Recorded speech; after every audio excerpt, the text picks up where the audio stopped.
a seat here. Okay. Just so that we don't reverb too bad. Yeah. Yeah, the lights are very bright, yes. Okay, so just to introduce myself as well, I'm Raymond Zones. I'm an urban planning consultant with a company called 30 Development Advisory. And so AI tech, not my space, not my thing. I will defer to these guys. They know a ton about it, and they're all working in the space right now. So why don't we start with you, Jason, for a quick introduction, and tell us how your work also intersects in the world of infill. Sure, thanks, Raymond. So I'm Jason Dirks, I work at the City of Edmonton, and my team leads strategic initiatives, including service improvement work, technology and innovation style of things. We've brought in a lot of the online services that span permits, land development inspections. We've had a number of Canadian firsts in the government space, from automated review permits and get a permit same day for new home construction, for example, through leveraging AI to predict whether or not an inspection will pass or fail. So a lot of our team's work is about red tape reduction and making the regulations easier to get through for both applicants, clients, and our staff as well. Awesome, thanks, Jason, and Katie. Thanks, Raymond. Raymond, thank you for hosting this. Katie, if you're out there, thanks for the invite, and IDEA, thanks for putting this symposium together. This is going to be a fun chat about AI tech and real estate. I'm the co-founder of Ballpark Development. My other co-founder is the tech side. I'm kind of the business and real estate side. So Ballpark Development is a feasibility, and it's a software that lets you kind of know immediately whether or not a site is worth developing. So it gives you like a quick snapshot of the site. A little bit about my background. And my co-founder, by the way, she's a tech side. Like I said, she's got her master's in computer science with a specialty in machine learning and in missing data.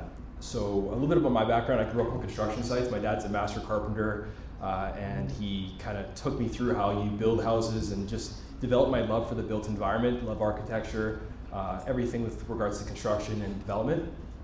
Fast forward a few years, I ended up working at a firm called Belgian Development here in town, and we did a lot of really cool projects on White Ave and the core. And I learned a lot about the process of infill and just kind of all the challenges you have to overcome and how to bring a really cool project to life. But once in a while, my boss would walk into the office with a big smile on his face and be like, boys, we've got another one. We got another interesting project to look at. And what that meant was our team had to huddle together in front of a big TV, put it up on Google Maps, and start brainstorming of, okay, like, what are we gonna do here? And it was led by our analyst. We put together this package. So we do a complete zoning review, we'd crunch the site, we'd look at the areas, we would do a market review, a market study, which was based on the neighborhood, and if it was a neighborhood we weren't super familiar with, we would have to do some more research about the demographics, put that all together in a concept model. Sometimes we'd have to engage an architect and pump that out into a pro forma. 2 or 3 days later, we'd sit in a big boardroom, and Ivan would then tear it to shreds, be like, you need to change this, change that, more units, more width, more length, and Bob's your uncle. But what we've done at Ballpark Development is we've automated that entire process. So our software can do the zoning review, it can review the areas of the site, it can give you the length, width of the site, crunch all the numbers on the site. It can then give you a market study that's specific to that neighborhood, because all this data is public, and we're going to get into that. And then once you have those parameters in our back end, what it can do is it can give you some guardrails, so you can do a concept model and do a unit mix analysis based on the floor, number of bays, number of units, whatever you want to do. Pump that out into a pro forma, and then you're off to the races. And we think it's going to be really good for the industry, because if you're a smaller team, let's say less than 10 people, you're competing with the bigger developers who have access to teams of analysts looking at hundreds of deals. And your ability to look at and evaluate deals is based on your manpower in the office and the tools you have. So we just think that this is going to be great leverage, so you can look at more and evaluate more opportunities, especially within infill in the city. And just really kind of think about like having a development analyst in your pocket or on your desktop, so you can look at way more deals faster. And then, you don't need a team of analysts to look at hundreds of deals. You just need one software. And actually, really good news today. We actually just got funded, because we've been bootstrapping this for like the last year. So very good news on that front. But that's all I got. Good job. Congrats. Congratulations to Katie. Thanks. That's awesome. Al Karim. Hi everyone, Al Karim Kimji.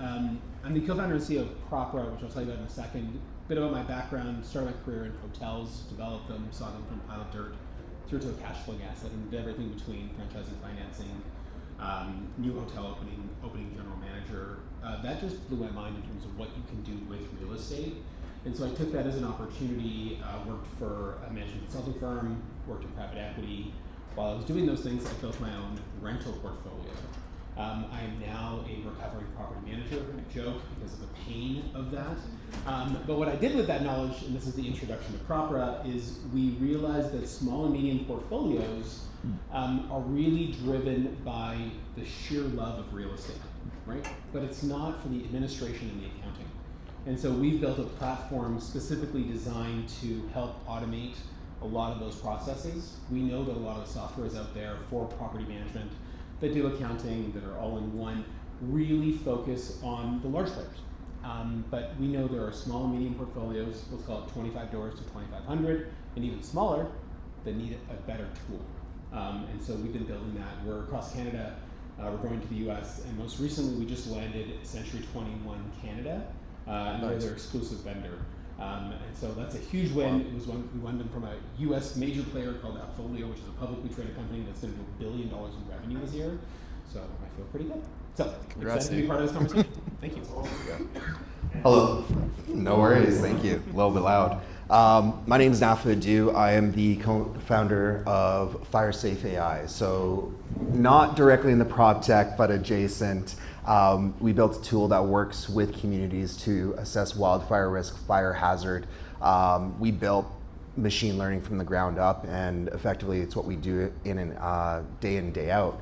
Ultimately, what we're really aiming to do is reduce the risk for impact in large urban centers. When we look at Edmonton, the River Valley is one of the largest urban wildland areas.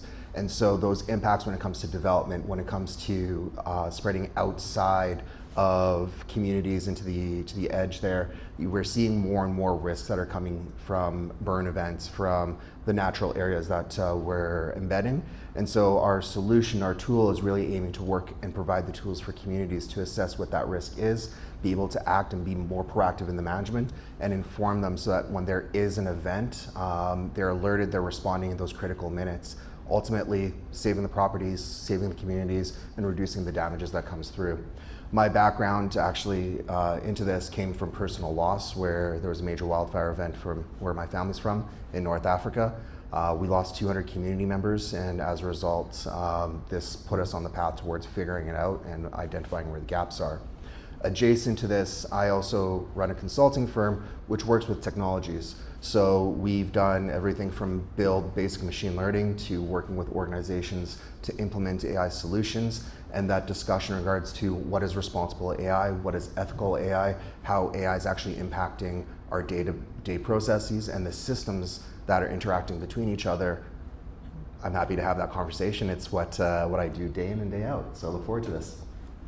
Awesome, thanks guys. And I guess I'll start with you, Jason. So from a city perspective, I know a lot of infill, people in the infill industry have challenges with a variety of things that they need to resolve with the city, one of them being just simply approvals processes. And from your perspective, where do things get most unclear? Where can tech or innovation potentially be a solution to some of those challenges? I think I'll maybe talk at the front end and then the back end of the permitting and inspection process. So on the front end, we know that it can take a long time. A lot of folks in the infill space don't do a lot of projects. They don't have the knowledge to know all the different regulations that apply to the site. Most applications that come in are incomplete or don't have the information needed for staff to do a quick approval. So there's lots of back and forth that happens there. And I think there's lots of opportunity now in the tech space to create new ways of guiding folks and interacting together. Gen AI, for example, to cut down at least a couple of back and forths. So if you can do that, you can save a month out of the process, which I think is huge for everyone. And then on the back end during construction, we know sometimes there's huge demand for inspections and there's wait times there, which affects occupancy and all those important things on the back end. And I think we've had some good success leveraging AI to predict whether or not an inspection will pass or fail, which allows us to know should we do an in-person inspection or not. And so we're now continuing to expand that to, like last month, we've added on like semi-detached housing forms, building electrical inspections. So we've been at it for a while, since AI was before it was cool, and so we're having some good success there and being able to optimize how we deploy our inspectors to reduce wait times on the back end. That's fantastic. Has anybody in the audience gone through sort of automated inspections or anything like that at this point?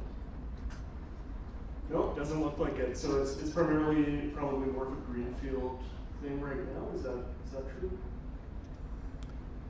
It's open for all like housing like locations, but you need enough volume or track record to follow through that process, and so there could be some more volume constraints there that you might be seeing, but yeah, we have good sort of drop rates on inspections. Definitely greenfield with larger builders and larger contractors. Awesome. So Kim, you've told us a little bit about ballpark housing and the kind of feasibility tool that you're putting forward. Where do you see the real value for somebody new in the industry or a small shop being? What is that kind of first added value that these types of new technologies can bring to somebody who's maybe not a large multinational developer? Yeah, absolutely. When I first started out in real estate development, it was a huge learning curve. There was so much that you didn't know. So I think a tool like ours is very valuable because it's not just a feasibility tool that helps you do a unit mix or quickly crunch the numbers. It kind of lets you know what you're not aware of, right? Like perhaps you don't know you can't build X amount of units in a zone, or you can't go out. There's so many different constraints and variables you have to kind of be aware of, and it's impossible to know everything. So a tool like ours really makes, that's why we're calling it ballpark. It puts you in the right ballpark to make sure that you're not going outside the bounds of whatever the site is permitted to do from a bylaw perspective, and then also from what the market will support. So if you can align yourself with the market and the local bylaw, then you can get yourself in a better position so you can evaluate opportunities way faster. Can I ask a question to the audience here? How many of you guys would consider yourselves small developers? Medium developers or medium development? Large? All right. For those folks who didn't put their hand up, how would you describe yourself? So let me add to that. So okay, who's from the city of Edmonton? Oh, hi, city. And consultants, architects, etc. So we have a range of different people here. Okay. Yeah. Yeah, so when it comes to technology, what you're really looking for is enablement, and I think that's what the city and what Ballpark is really aiming to do, is enable people to do their jobs faster, better, and so on and so forth, right? So when you're looking at the tools out there, such as yourself, that connection, that ability to move through those regulatory hurdles quicker and faster, I think is one of the key takeaways of like, what are we looking at towards innovation? Absolutely, yeah. You want to know that you have the right kind of like ingredients to bake your cake, and you're not missing anything. And not that any software or tool is foolproof. Like you definitely still have to like audit it, and double check your work, but it will speed up that process of evaluation and analysis, and enable you to do a lot of the work in real estate, which is analysis, because that's 90% of the work. It's just looking at spreadsheets or looking at the zone a second time or looking at the lot, and technology is in a perfect position to be able to like streamline that.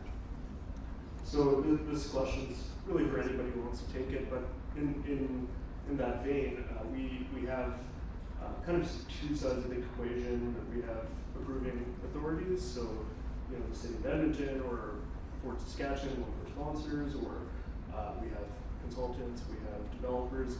So are these tools that we foresee being available to both sides in the near future? How do we see this working? I've worked on all sides of the equation, from public government to private enterprise, and usually what you see is innovators like those in the room, like yourselves, are going to be the first ones to pick up and adopt this technology because it's going to save you on time, it's going to save you on resources, it's going to ideally help